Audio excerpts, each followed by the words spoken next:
This is my first lecture on YouTube. In this lecture, we are learning about IV fluids and electrolytes. IV fluids. The IV fluids basically here divided into three category. Mostly means आपण IV fluid का देतो. Mostly 3 कंडिशनमध्ये IV fluid दिलं जातं. एक आहे मेंटेनन्ससाठी, एक आहे रिसक्सिटेशनसाठी आणि एक रिप्लेसमेंटसाठी. मेंटेनन्ससाठी म्हणजे काय की जेव्हा ड्युरिंग पोस्ट ऑपरेशन आणि प्री ऑपरेशन पिरियडच्या टायमाला जो काही फ्लुइड लॉस होतो तो फ्लुइड मेंटेन करण्यासाठी आपण ॲज अ मेंटेनन्ससाठी IV फ्लुइड देतो.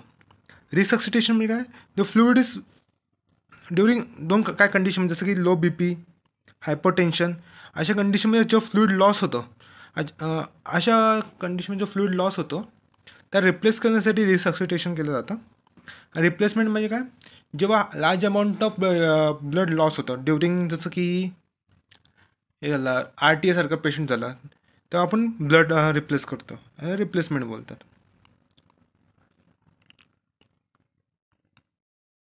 तर मेंटेनन्सचं का मेंटेनन्स कधी करतं की फ्लुइड बरोबर आहे, फक्त मेंटेन राहण्याची गरज आहे, अशा कंडिशनमध्ये आपण मेंटेनन्स करतो.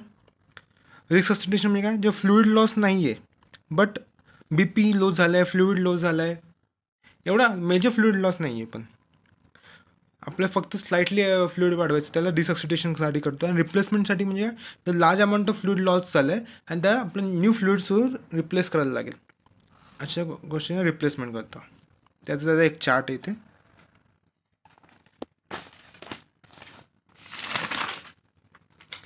The classification of the IV fluids.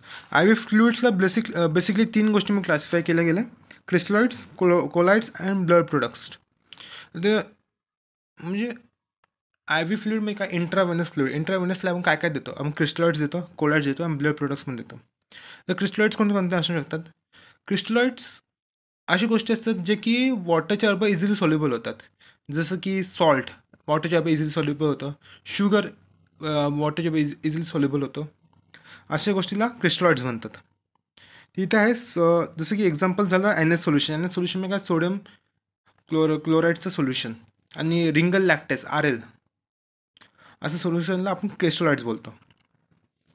Crystalloids नंतर आपण ब्लड प्रोडक्ट्सकडे. ब्लड प्रोडक्ट्सचं कसं आहे, म्हणजे काय काय येतं की blood, normal blood, plasma, platelets, FP, PCV हे सर्व गोष्टी ब्लड प्रोडक्टच्या अंडर येतात. त्यानंतर येतो कोलाइड्स. कोलाइड्समध्ये कुठली गोष्टी येतात जे की वॉटरच्या बरोबर इझिली सोल्युबल नाही आहे, डू नॉट डिझॉल्व नाही आहे, वॉटरच्या बरोबर इझिली सोल्युबल होत नाही, अशा गोष्टीला कोलाइड्स म्हणतात. तर कोलाइड्सचं युजेस कधी केलं जातं, अशा कंडिशनमध्ये जेव्हा भरपूर सडन ब्लड प्रेशर ड्रॉप झालं आहे आणि आपल्या सडनली आपल्याला BP मेंटेन ठेवायचं आहे, अशा कंडिशनमध्ये आपण कोलाइड्स देतो.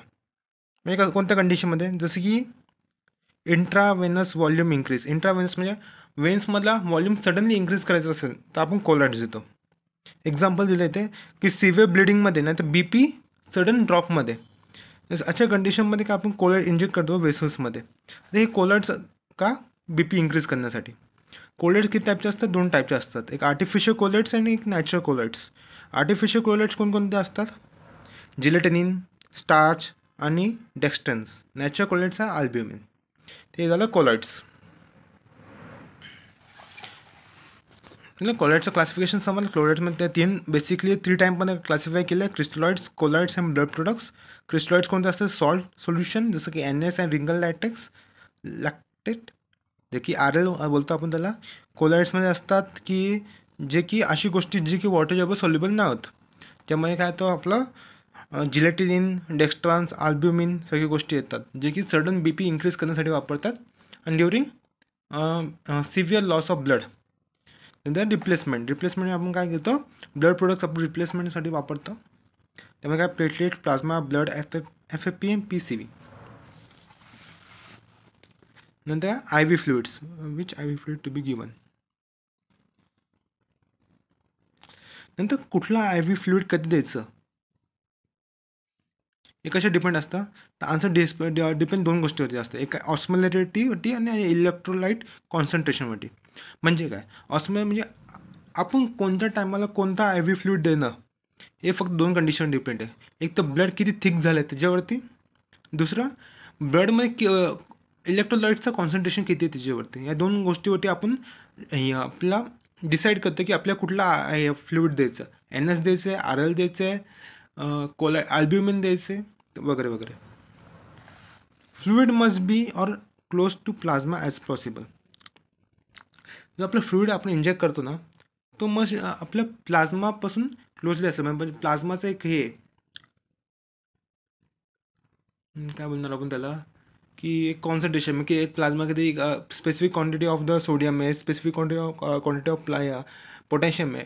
तर आपला जो फ्लुइड आहे, जो आपण आय व्ही थ्रू देतो, त्या आपल्या प्लाझ्माचं सिमिलर असला पाहिजे थोडाफार. हां थोडाफार. तर या 2 बेसिसवरती आपण आय व्ही फ्लुइड डिसाईड करतो. Choice of I V fluid. It doesn't matter which I V fluid you choose when you want to given 1 to 2 litre. म्हणजे जर आपण 1 ते 2 लिटर फक्त आय व्ही फ्लुइड देत असेल तर मॅटर नाही करता आपण कोणता देतो, NS देतो आहे, RL देतो आहे की अजून कुठला देतो आहे, प्लाझ्मा इंजेक्ट करतो आहे, हे मॅटर नाही करत. कारण की 1 to 2 litre of I V fluid एवढा बॉडीवर सिव्हिअर रिॲक्शन नाही करत. हे कधी मॅटर करतं जेव्हा आपण high amount of I V fluid inject करतो, जसं की 4-5 लिटर. समजलं. एक तर काय सांगितलं आपण की आय व्ही फ्लुइड कोणतं द्यायचं आहे कशावर डिपेंड असते. एक तर ऑस्मॉलॅरिटी आणि इलेक्ट्रोलाइट कॉन्सन्ट्रेशनवरती, आणि choice of I V fluid कशावर डिपेंड असतं. एक की चॉईस ऑफ आय व्ही फ्लुइडमध्ये जर आपण 1 ते 2 लिटर आय व्ही फ्लुइड देत असेल तर मॅटर नाही करत कोणतं आय व्ही फ्लुइड देते. पण 4-5 लिटर आय व्ही फ्लुइड देत असेल ते मॅटर करतं. आता आपण नॉर्मल सलाईनचं थोडंफार कॉम्पोजिशन बघू. नॉर्मल सलाईनमध्ये काय असतं, 0.19% सोडियम असतो. आता नॉर्मल सलाईन आपण कोणत्या कंडिशनमध्ये द्यायचं नाही हे आधी बघू. कोणत्या कंडिशनमध्ये द्यायचं. पहिलं कंडिशन आहे ॲसिडोसिस. ॲसिडोसिस म्हणजे काय, मेटाबॉलिक ॲसिडोसिस नाही तर हायड्रोक्लोरिमिक कंडिशनमध्ये. वी नॉट गिव्ह NS का, as large quantity of NS saline can cause metabolic acidosis आणि हायपरक्लोरिमिक ॲसिडोसिस. मग काय असतं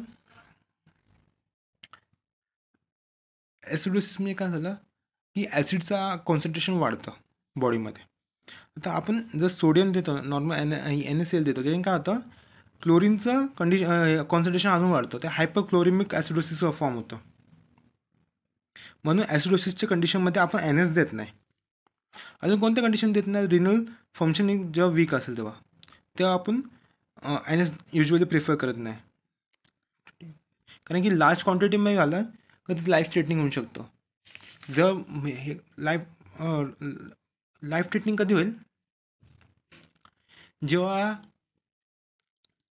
चला समजा हे असेल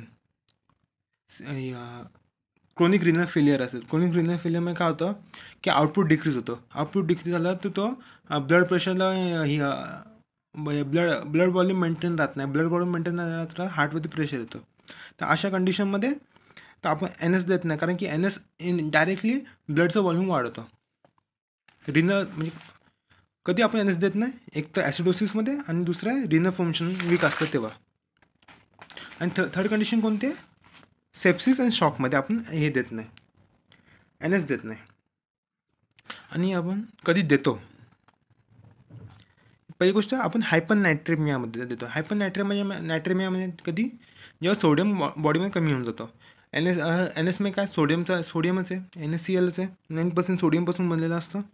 तर अशा कंडिशनमध्ये आपण हायपरनायट्रेमध्ये आपण नॉर्मल सलाईन देतो. आणि एक क्लोरीन लॉस कधी देतो, वॉमिटिंगच्या टायमाला. हे आपलं स्टमकमध्ये HCl असतं, वॉमिटिंगच्या टायमाला तो HCl लॉस होतो. तर HCl लॉस झाल्याच्यामुळे क्लोरीनचा लॉस होतो बॉडीमध्ये. म्हणजे क्लोरीन लॉसमध्ये वॉमिटिंगमध्ये आपण नॉर्मल सलाईन ॲज हे देतो, प्रिस्क्रिप्शन क्लोरीन लेवल इन्क्रीज करण्यासाठी देतो. समजलं. नॉर्मल सलाईन कधी द्यायचं, कधी नाही द्यायचं. एक तर मेटाबॉलिक ॲसिडोसिसमध्ये द्यायचं नाही, कोणत्याही हायपरक्लोरिएमियामध्ये द्यायचं नाही, मेटाबॉलिक ॲसिडोसिसमध्ये द्यायचं नाही. त्याच्यानंतर दुसरी कंडिशन कशामध्ये येते की सेप्सिस फॉर्म झाला असेल तर सेप्सिस शॉकच्या कंडिशनमध्ये द्यायचं नाही, आणि रिनल फेलियरमध्ये द्यायचं नाही. कोणत्या 3 कंडिशन होते? Metabolic acidosis, renal failure, septic shock आणि सेप्टिसेमिया आणि शॉकमध्ये. आणि कोणत्या कंडिशनमध्ये देतो आपण? हायपोनायट्रियामध्ये, जेव्हा सोडियम लेवल बॉडीमध्ये कमी होऊन जातं, आणि वॉमिटिंगमध्ये काय होतं? कमी होतं, क्लोरीन कमी होऊन जातं. जर वॉमिटिंग होत असेल तर आपण NS देतो, पण जर डायरिया होत असेल ना तर आपण रिंगल लॅक्टेज प्रेफर करतो, कारण की त्या टायमाला पोटॅशियम लॉस होतं आणि भरपूर टाईपचे अजून लॉस होत राहतात, इलेक्ट्रोलाइटचं लॉस होत राहतं, म्हणून आपण रिंगल लॅक्टेज देतो डायरियामध्ये. अजून कोणत्या कंडिशनमध्ये आपण NS देऊ शकतो? The patient with brain oedema or traumatic brain injury, अशा कंडिशनमध्ये आपण NS देतो. कारण का NS एक hypertonic solution slightly greater osmolarity than the normal plasma. ते म्हणजे काय होतं, अशा म्हणजे ब्रेन ट्रॉमा वगैरे कंडिशनमध्ये जर आपण NS दिला, हायपरटोनिक असल्यामुळे काय होतं, तो तिकडे इडिमा फॉर्म म्हणून देत नाही. समजलं NS काय असतं? NS 9% NS सोडियमपासून बनलेलं असतं. NS कोणत्या कंडिशन देत नाही? एक ॲसिडोसिसच्या कंडिशन देत नाही, एक रिनल फंक्शन रिनल वीक असलं तर देत नाही, आणि तिसरं आहे सेप्सिसमध्ये देत नाही. कधी देतो आपण? मोस्टली हायपरनायट्रियामध्ये देतो आणि क्लोरीन लॉसमध्ये देतो, मोस्टली वॉमिटिंग असले तर NS देतो, डायरिया असलं तर RL देतो. आणि इडिमा कंडिशनमध्ये आपण NS देतो. इडिमा कंडिशनमध्ये NS का देतो? कारण की NS एक हायपरटोनिक सोल्युशन आहे. हायपरटोनिक सोल्युशन असल्यामुळे काय होतं, की ती इडिमा रिलीज करतो. म्हणजे काय, प्लाझ्मापेक्षा त्याची ऑस्मोलरिटी कमी आहे. तो फ्लुइड आहे, प्लाझ्मा फ्लुइड आहे, जो की इडिमा फॉर्म करतोय ब्रेनमध्ये, तो प्लाझ्मा फ्लुइड वेससमध्ये येऊन जातो, का ड्यू टू हायपरटोनिसिटी. ठीक आहे, हे झालं NS. आता येतो RL काय, की RL मध्ये भरपूर टाईपचे इलेक्ट्रोलाइट्स एकदम मिक्स असतात. आता RL आपण कधी देऊ शकतो? तर मेटाबॉलिक ॲसिडोसिसच्या टायमाला आपण NS देऊ नाही शकत, मग त्या टायमाला काय द्यायचं? आपण RL द्यायचं. ठीक आहे. बघ, असं बघायला गेलो तर RL मध्ये पण सोडियम असतं, तर भरपूर लोकांना असं वाटतं की तिथे पण ॲसिडोसिस फॉर्म होऊ शकतो ना, कारण की NS मध्ये पण सोडियम होता, RL मध्ये पण सोडियम आहे.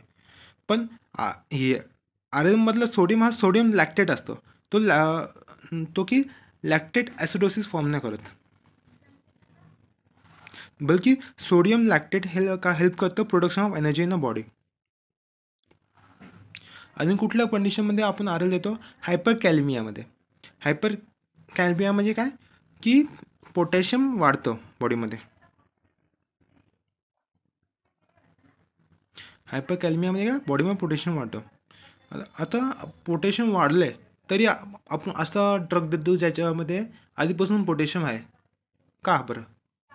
कारण की समजा बॉडीमध्ये पोटॅशियम वाढलं आहे, पण ॲक्च्युली हे इलेक्ट्रोलाइटचं कसं हिशोब असतं की वॉटर रिलेशनमध्ये असतं.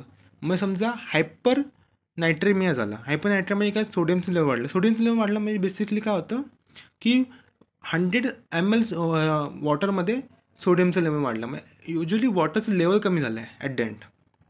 तर आपण जास्ती वॉटर दिलं म्हणजे असं ज्याच्यामध्ये पोटॅशियम कमी अमाऊंटमध्ये, तर ती ॲज अ ट्रीटमेंट म्हणून वापरू शकतो आपण. जसं की RL हॅज अ जसं की एक्झाम्पल घ्या की RL मध्ये 4 MEQ per litre of potassium असतं, बट पेशंटच्या बॉडीमध्ये 5 MEQ लिटर ऑफ पोटॅशियम आहे. मग ॲट द एंड तो पेशंटच्या बॉडीला 5 ला 4 मध्ये कन्वर्ट करतं. मग ॲट द एंड ते पोटॅशियमला डायल्यूटच करतं RL. मग RL आपण हायपर कॅल्मियामध्ये देऊ शकतो. कोणत्या कंडिशनमध्ये आपण देऊ शकतो RL?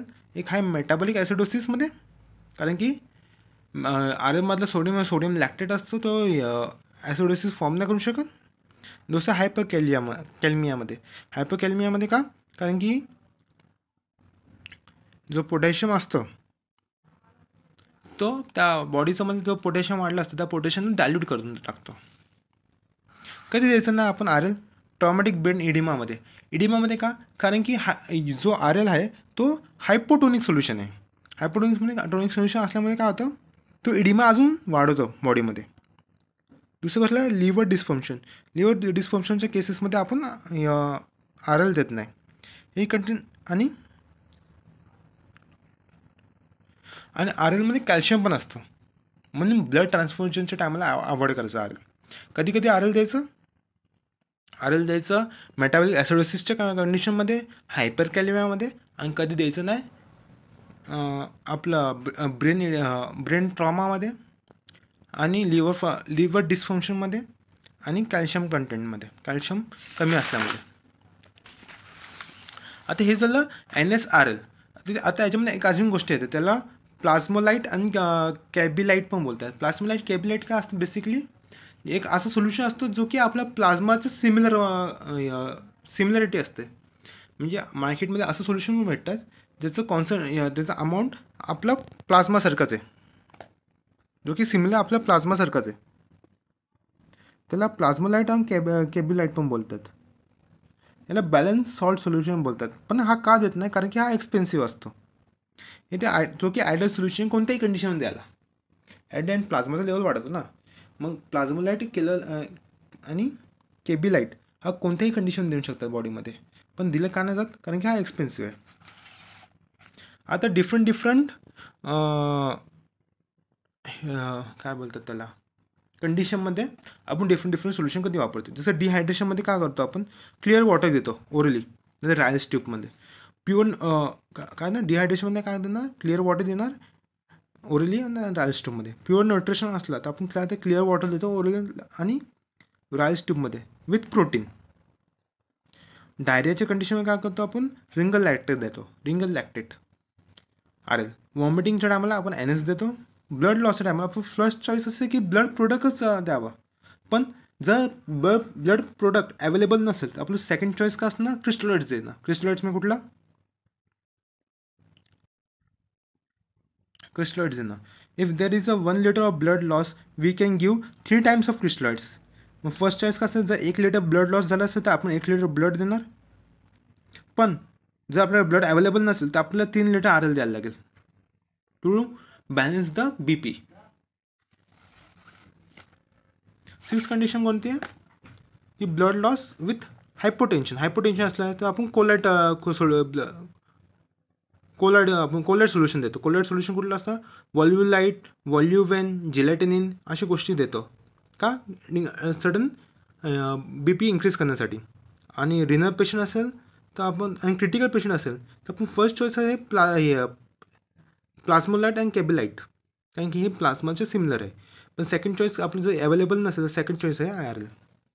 परत बघू, चॉईस ऑफ डिफरंट सिनेरियोमध्ये काय असतं. पहिल्या गोष्ट आहे डिहायड्रेशनमध्ये क्लिअर वॉटर द्यायचा, गिवन ओरेली और रायल्स ट्यूबमध्ये. प्युअर न्यूट्रिशन असलं तर क्लिअर वॉटरच देतो आपण ओरेली आणि रायल्स ट्यूबमध्ये, पण त्याच्यावर आपण प्रोटीन पण देतो. डिहायड्रेशनमध्ये आपण रायल्स ट्यूब देणार, वॉमिटिंगमध्ये नॉर्मल सलाईन, ब्लड लॉसमध्ये फर्स्ट चॉईस आपली ब्लड प्रोडक्टच देणार, पण जर ब्लड प्रोडक्ट अवेलेबल नसेल तर सेकंड चॉईस असेल क्रिस्टलॉइड देणार. आणि if there is 1 litre of blood loss we give 3 times of crystalloids. First choice is 1 litre RL